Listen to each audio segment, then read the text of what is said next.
present and accounted for. So, what you're gonna do quick, y'all already know who they are, but I just want everyone to say their name. I just want to hear their voices and say their names.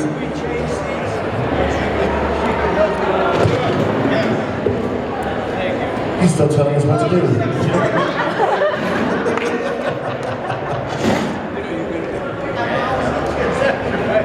I'm his personal translator. Go ahead, Miss Claudia, let's kick it off. I'm Claudia Wells. This is my daughter Charlotte. She found me about a month ago.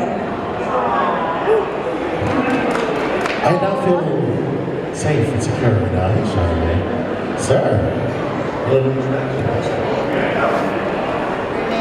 My name is James Tolkan. Yes, T-O-L-K-A-N. With authority. You can call me Strickland. Strickland. Bunch of slackers. Right. I'm Harry Waters Jr., he, him, his, and you all are all Earth Angels to be here this afternoon.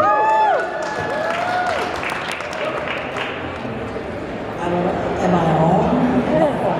I'm Francis Lee McCain, and I'm Stella Baines. That's all you need to know. I'm Don Fullilove, and I'm Goldie Wilson. And I'm little Goldie, baby. Take it over. So we do a lot of, wow. See what happened? So the thing that happens with the Back to the Future gang is that we hang out a lot, and sometimes to the detriment of any organization that happens to invite us, because we really love the fans. You all are the reason that we are here. I don't know any other reason I would come to Duke City, because I didn't know about it until someone said come to Albuquerque. And I've only been inside. But I be quiet now. I hear it's 90 freaking degrees outside, and you know why I know? Because Donald. I was just walking around downtown Albuquerque, and it's a little warm. Welcome to the desert. Welcome to the desert. I hear it's called a desert with no ocean. Oh, excuse me, a beach with no ocean. We have half a beach area. We got the sand for show. And we call that, we have that high desert here too. We're high elevation, so drink your water, stay hydrated. We have water for you. So the way we do is, we were telling the moderator here, usually when we do these Q&As and stuff like this, we generally just take over, okay? So with that being said, we know that all of y'all out here looking at us and going like, wow, you know, how is it doing Back to the Future? Do you like Michael J. Fox? Do you want to get Back to the Future tour? So let's get it started. Any questions? Questions? Come on. This is a quiet, shy crowd. And if you're a shy crowd, I'm going to pick one of you out, and I'm going to end that shy. There's one right in front. Well. What is your favorite blooper? Favorite blooper? Favorite blooper. What's your favorite blooper? Blooper from the film. He was perfect, like that. He doesn't make mistakes. This table didn't have bloopers. Yeah, we did not have bloopers. My favorite blooper, you guys will never see it because it only lives in my memory. When we're between shots, you know the scene, the manure scene, when I ran over and smelled the manure, that kind of thing. They had these 1950s bikes that we were riding around on the back lot. And you know, they only had 2 sets of wardrobe for me. I'm saying that because it's a setup. So I'm riding on this 1950s bike. And I'm basically a 1970s kid. They had Stingrays with the sissy bar and everything. So I try to do a wheelie. You cannot do a wheelie on a 1950s bike. Immediately the handlebars caved in. I went over the top, tore up all the clothes, gave all the wardrobe people a heart attack. And that's my blooper.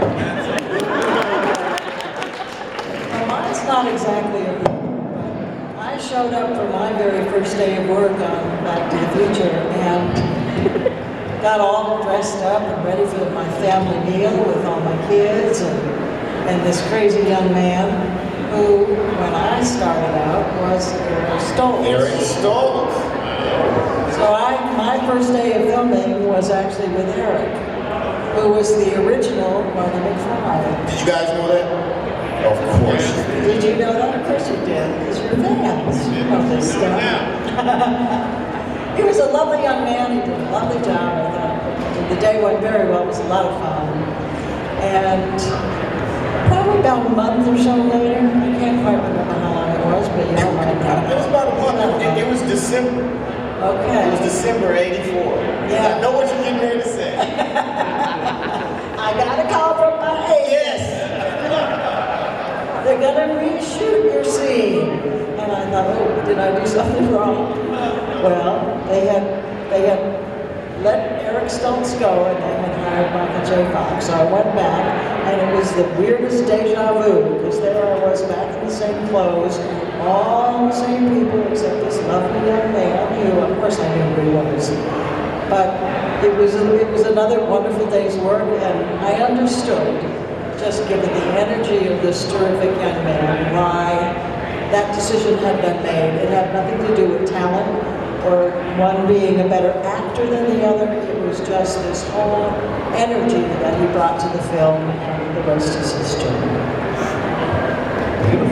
Bloopers? You know bloopers. You know why? Harry, John, wait, thank you, put down the mic, thank you, jeez. The mayor thinks he's like still running for office and nobody cares. This is not an election time. You got my vote. You got my vote. See, you're cheap and easy. Wow. Did you make a contribution to your, I don't have to. just because y'all like the mayor doesn't mean that he's the right person for the job. Anyway, I am and I'll just tell you why. Because all my stuff was perfect. And I always say perfect because Good thing he dropped the mic. because the scene where I actually call my cousin Chuck, it was done at the end of the day, by the way. The scene for the Enchantment Under the Sea Dance was the first new thing that they shot with Michael because Eric was never on the stage with me. I have no idea what he looks like. If he walked up to me right now, I wouldn't know who he was or what he's in. But first day, it's a beautiful, wonderful time. We got a live band on stage. We're playing The Freaks Come Out at Night.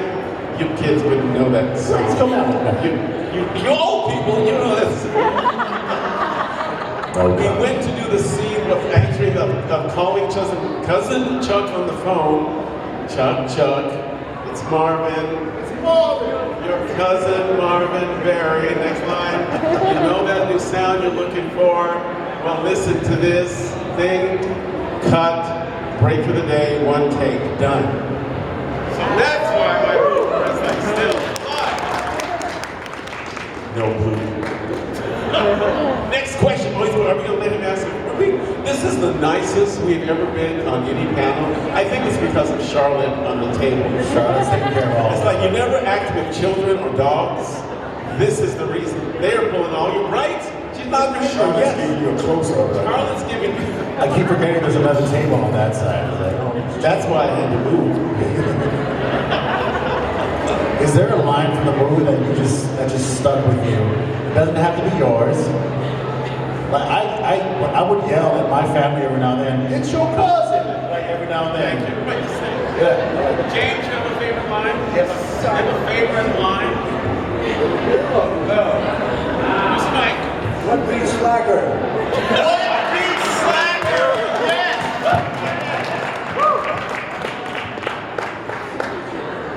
Claudia. Favorite line. How about right? Francis. There are so many good ones. I got all the great lines. He's a very strange young man.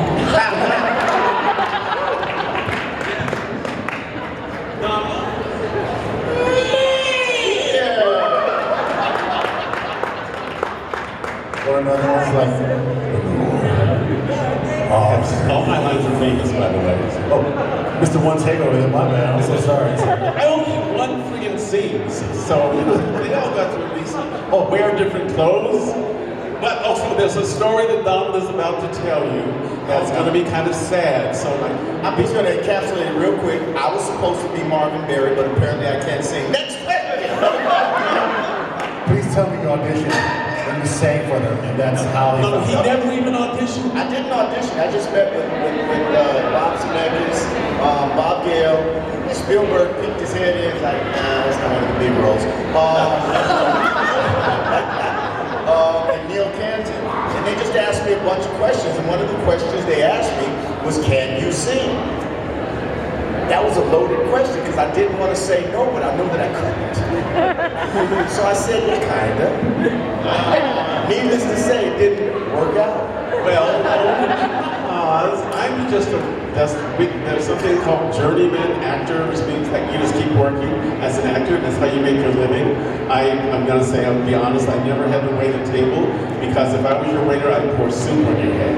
So I'm doing a musical in LA, so I'm in good voice. So I got called to audition to sing like 26 bars, 32 bars. I'm like, okay, forgot about it. I got another call back to meet with Zemeckis. There were 2 people. There was no script for this character at that time that I didn't read. And Bob and I talked about theater and talked about making performance. And then I went away. And then all of a sudden I get this call going, you want to do this movie? And my agent wanted me to do a TV series called He's the Mayor. I would have taken that job too. And you can't make this up. So it was a choice between Spielberg movie or a possible TV series called He's the Mayor. Needless to say, I was going to say the same thing. I'm so happy to be here with all of you all and get to have this moment that I didn't know was going to happen 37 years ago. 38. 38? Who's counting? Half of the room wasn't alive yet. That's a multi-generational thing that y'all been a part of. One of my favorite things actually for James. So, one of my favorite things to see is a favorite actor of mine who can just take lead in any scene. You are a very consistent actor that any scene you're in, any project you're part of, you can just take over or play your part or just yell. You're very stern. It's so good. I just want to say, are any projects that you have been part of that just sticks with you and that has like been the closest to your real self, or you just made a part of yourself? Are you asking me about any projects that I felt very strongly about? Yes. Okay. My favorite director is a guy named Sidney Lumet. And if you work with Sidney Lumet, he spoils you for everyone else. I did the first movie I did with him was with Al Pacino and like a cop movie, and then I did Prince of the City, and we have 3 weeks of rehearsal, and when you part of the rehearsal, he sets up all the camera shots. Everybody knows what they're doing. And when you go to work, you finish every day at 4 o'clock, and you finish the project 3 weeks ahead of schedule. And Sidney Lumet is the most wonderful. He makes you feel like that's why you would like to be an actor. He makes you feel like this is what it's worth. And that's my favorite project, Prince of the City. You guys are so great, thank you. So actually, I'm going to expand that question to all of us and kind of carry on his answer. What was a project that made you proud to be an actor? Or are we not proud yet? Okay, so other than Back to the Future, Yes. and the reason I'm so honored to be in that is because we get these opportunities. And we all get to hang out and giggle and have fun and meet new friends. And so that would be my favorite because of that reason. I did a couple episodics that were real dear to my heart. One was Simon and Simon. It was called Slither. It was Gerald McCraney's directorial debut. And I got an Emmy actually for Babies Having Babies. And that was Martin Sheen's directorial debut. And Bill Bixby directed his directorial debut in one of the episodes of Herbie the Love Bug. So those jobs were dearly and deeply important to me. And Back to the Future is the prize because we get to do this. We love you. We love having you. Thank you so much.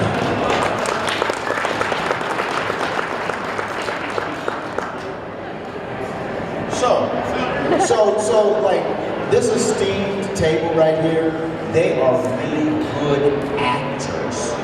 I'm lucky AF. So, AF?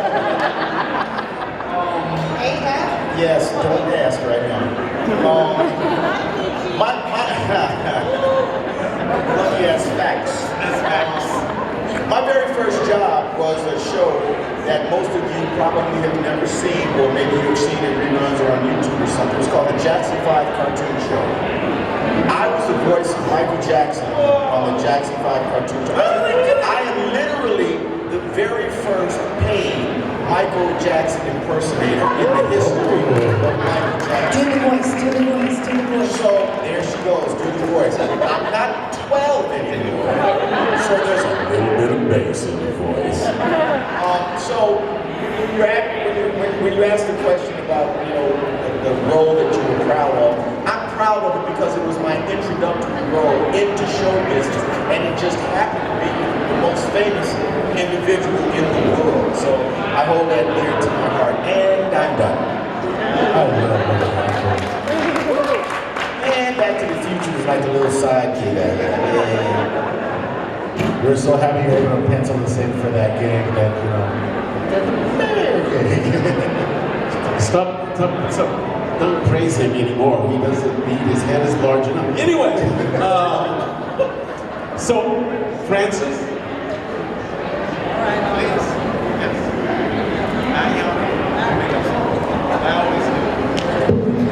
Make these things up on the spot. But what was the question again? Yeah, we don't let you get out of here silently. We put you on blast. We're saving, are you? Okay, the wonderful friends. Yeah, but what was the question? Your proudest role. No such thing. Sorry, there's no such thing. There are. Every role brings a different part of yourself to the fore, whether you like it or not. And sometimes you don't, but there it is. That's what actors do. So there's no one single role. But I've been very, very fortunate to work as much on stage, more on stage actually, than I have in the films. And the film roles have been extraordinary. But one of the films that I did that I hold dear to my heart because of the nature, which was very collaborative. It was a very low-budget film where all the actors improvised a lot together. It was very well scripted, but we were also allowed to improvise. We worked together in very difficult conditions. We schlepped our own costumes. We did our own makeup. And that was Albert Brooks' Real Life. And I played a couple, an American couple, opposite Charles Grodin, who I miss terribly. He's no longer with us, but yeah. But that was one of the most elevated 6 weeks that I've ever spent on a film because of the collaborative nature, precisely because we didn't have a lot of money to work with, we had no money to work with basically, but everybody enjoyed the process and each other so much. And I would go home every night just aching. My face would ache, my stomach would ache from just laughing all day long. I mean, doing improvisation with those two guys was just a phenomenal experience. So that's just an experience that was super dear to my heart. And one of the things I love about the New Mexico film community, and it's a big one, and it's a good one, is that it mirrors that in a way. There's a lot of very important, wonderful independent film work being done here, as well as Netflix and NBC Universal. Everybody who's flocking to New Mexico to build the studios now. The indie film industry here in New Mexico is one of the best regarded in the United States, and I feel very fortunate to have been able to be a part of that. So here you go. A little plug for our home state. From New Mexico, Albuquerque. I had to say that every time I spell it. Every time. Are you from Albuquerque? I live here now. So land you're not. Land of the track. So you're not from Albuquerque. I'm Porteño now, man. I've been here long enough. I pay my dues. So you're an Albuquerquean? Is that what you are? Porteño, man. Porteño. I practiced for 2 weeks on how to spell Albuquerque. I still mess it up though. And it started out as album, and somewhere along the line, that first R got dropped, which doesn't make it any easier. I'll take E for 500, Bob. Can't afford it. Sorry, sir. There's a family coming in. We all should wave to. Welcome. Welcome. They didn't know if they were going to make it. They were out doing other things. They're so We see everything. So those of you who might be a little younger than us, I'm talking about other voices, everyone other than like James and I. There was a TV series that I got. Oh, you're a teenager. So there was a show a long time ago. Wow, it was over 30 years ago. Called Adventures in Wonderland, and it was on the Disney Channel. It was like Disney Channel. Was that such a thing? Not Disney Plus. It was just Disney. It was just Disney Channel. And it was a show called Adventures in Wonderland. And it was a live action Alice in Wonderland. You can still find it on Disney Plus or YouTube. Is that something that you were in? So I played Tweedledee. So Tweedledee and Tweedledum. Tweedledum was Robert Barry Fleming, who's currently the artistic director of the Actors Theatre of Louisville. And we did 100 episodes of musicals, because we had 4 songs and dances that we had to do in every episode. It was the hardest work I ever had to do. It made me want to leave the business, but we learned how to be like specific. I know how to take care of a family, and it looked like it's easy because you had to do everything all at once, because there's cameras all around. You're on a sound stage. Hey, it's Beetlejuice walking by.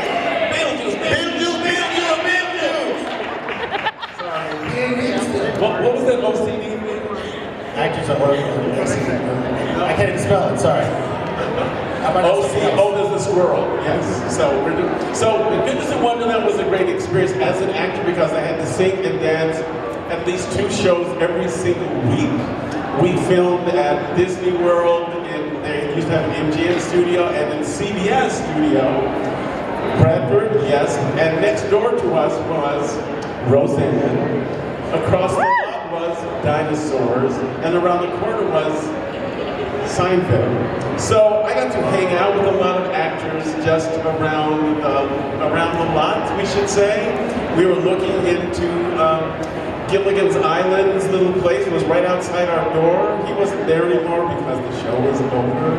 Okay, that's me blathering on about all the acting I do, except, like Francis, I love stage, theater, and the best one, and this is only people who are like, understand theater would know, there's a show called Angels in America by Tony Kushner, and so I got to create the role of Belize in that, and so you can find it on HBO, but what's his name, Jeffrey has my tongue. In case you didn't know, there is a musical called Back to the Future, the musical, in which his character is recreated. Lovely. So right now it's in New York. That's a little long walk. Mayor's got a huge part in the musical. You know, these people are real actors. I'm like a valet. These people know how to act. But Donald knows how to do the voice. So with that being said, more questions. No, really, questions. Come on, don't be shy, because you will make me. Come on, one.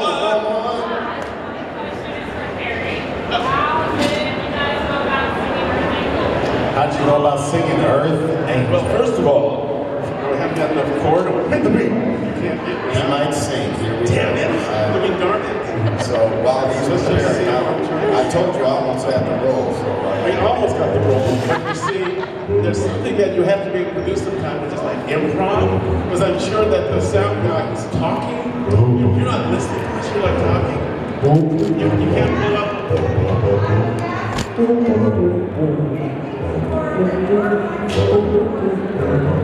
Thank you.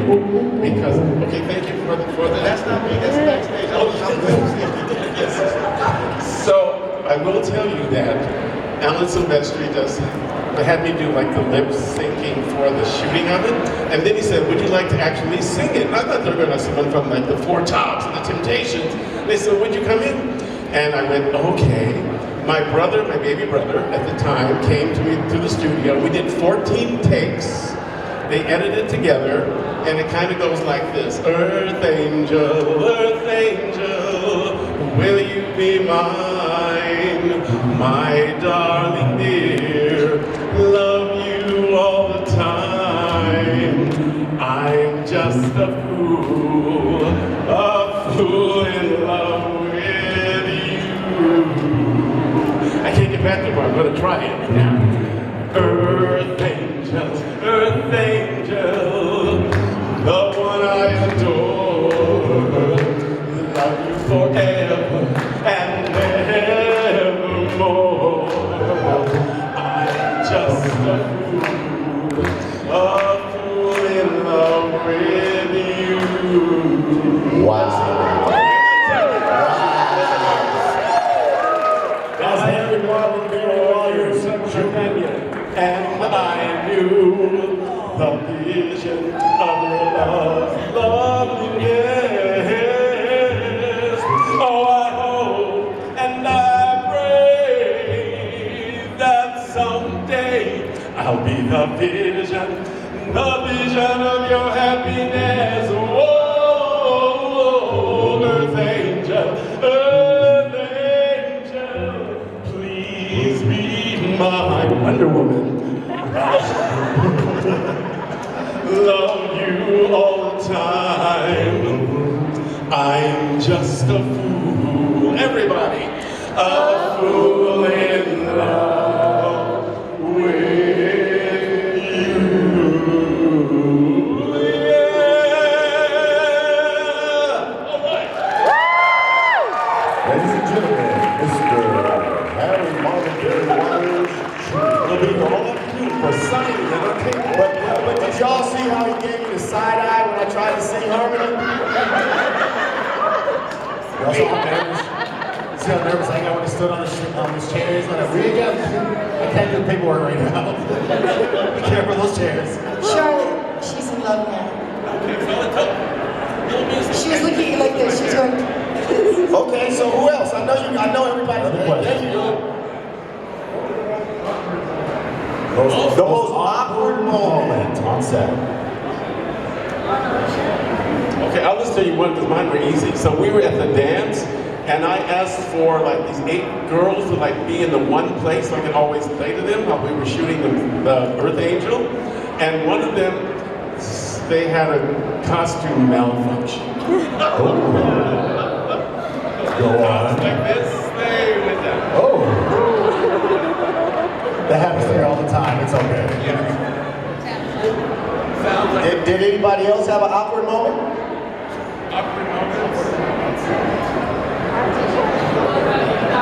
I did not have any awkward moments. All my moments were planned. Awkward moment I ever did. Okay, there we go. He said he had an awkward moment in every scene he ever did because he's humble and modest. Aww. It's part of the job. Good job. He's like, I just want to make the day. Whatever happened, happened. It's okay, let's go. Hand All up. right, I see a question with a lady holding a furry thing. Let's do it. Oh, that's Chewy. That's a bad Chewy impression. Nice glasses. So I have a question. How was it working with Kristen Glover? Is he as eccentric then as he is now? Seems like a loaded question. I want to I never worked with him, so I can't answer that. I went to high school with Crispin. We were in the drama department together. Nicolas Cage, Crispin, Johnny Silverman. We were all in troupe. And he was very similar to George McFly of the 50s, like in real life. So, I'm the only one on this panel that actually spent a lot of time with Mr. Glover. And he's George McFly. That's all I got to say. He is George McFly.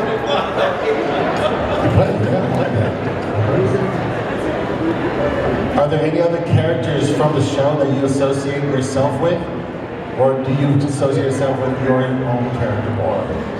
There was a character in Back to the Future 2. He was Goldie Wilson III. I kind of identify as him.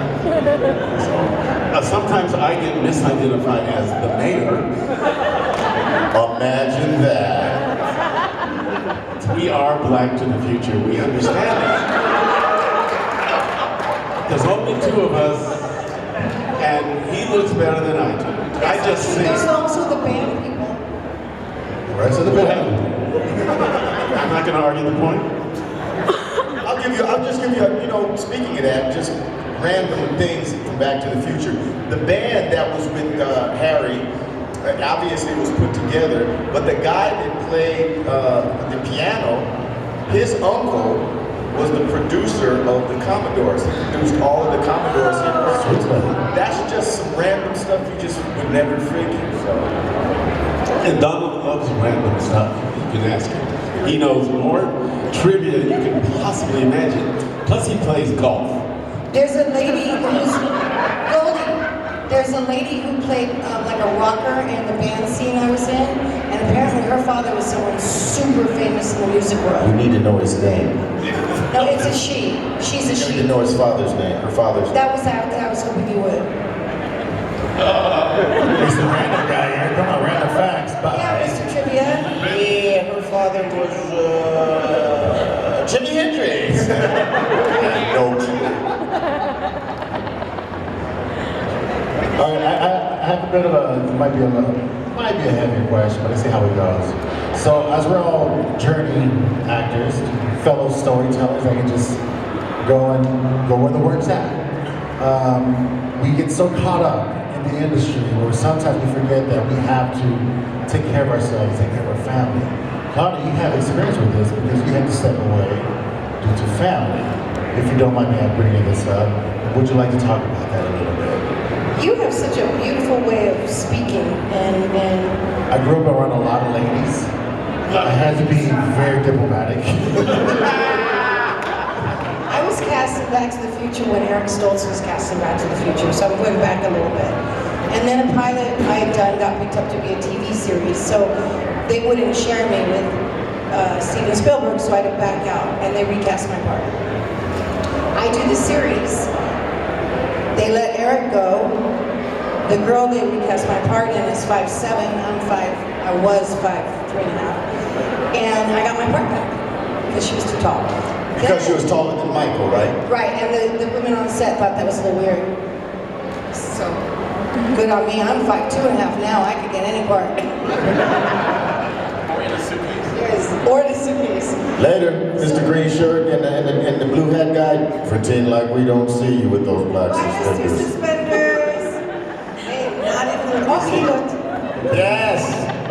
So, after Back to the Future, my mom was diagnosed with lymphoma 4th stage, and she and I were pretty much an enmeshed team. So I did everything I could to fix the situation, which is impossible to fix. And when it was time to do Back to the Future 2 and 3, I just wasn't in a place to do it. So I said no. That took guts. And it's something that's being addressed now where there's being room for emotional and mental health that has not been brought up all of our time. And this next generation, kudos to y'all for making that a priority, forcing that conversation now. But I can't tell you enough how big of a deal that was to me because that taught me, as a young actor, that it's okay to say no, to walk away. God willing, there'll be another one, or whatever. The time with family, the time with friends, that's something that you cannot get back. And we cannot thank y'all enough for having the time to share with us, to come out all these years, multi-generational story that y'all done years ago, that people still talk about. I still yell at my family, it's your cousin! I still yell at my family. And also, Send a check whenever you like. or my other favorite line goes, that's a great line too. Oh, my favorite. I love that. It's a great line. What's it called? Make like a tree and go. McFly! Thanks for hosting us. It's my honor to share time with y'all. We cannot thank you. Actually, so if there's one line that you want your fans to hear from you to your fans, sorry, mind your business here. Is there something that you want to tell your fans directly? No matter what anyone's ever said to you or done to you, God doesn't make junk, and each one of us is meant for great purposes, and He is the King of the world.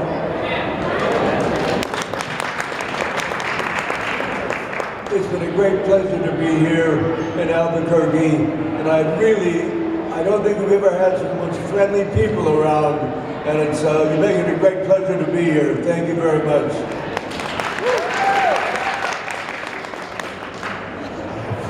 All I want to say is, let's do something that really cooks. And I gotta say, you've got genuinely, I mean this, great taste in movies. Pass it on. And here we go. Goldie, step up. Re-elect Mayor Goldie Wilson.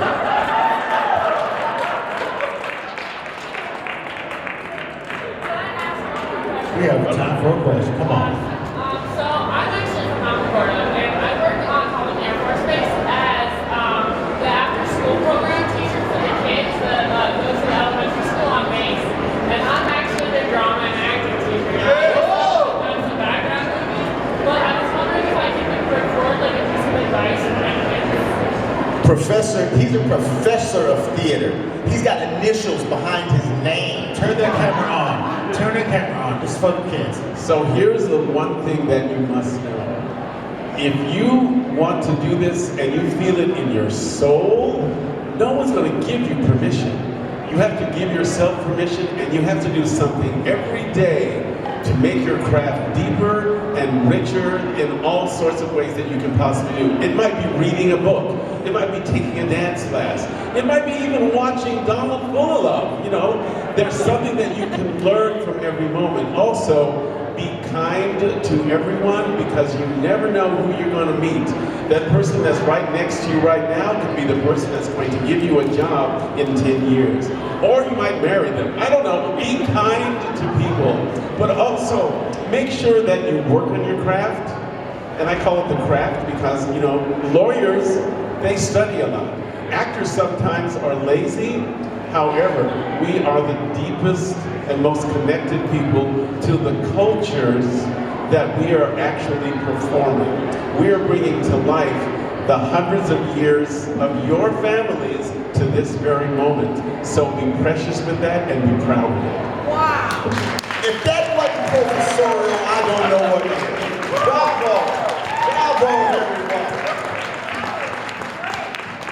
Ladies and gentlemen, we thank you for your time. We want to thank you. We got to show some love to the cast. Thanks.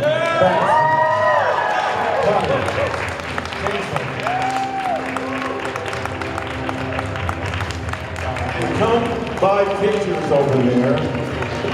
We still have time at the booth. We always show some love. Thank you so much, y'all. We have the Power Rangers panel coming up next.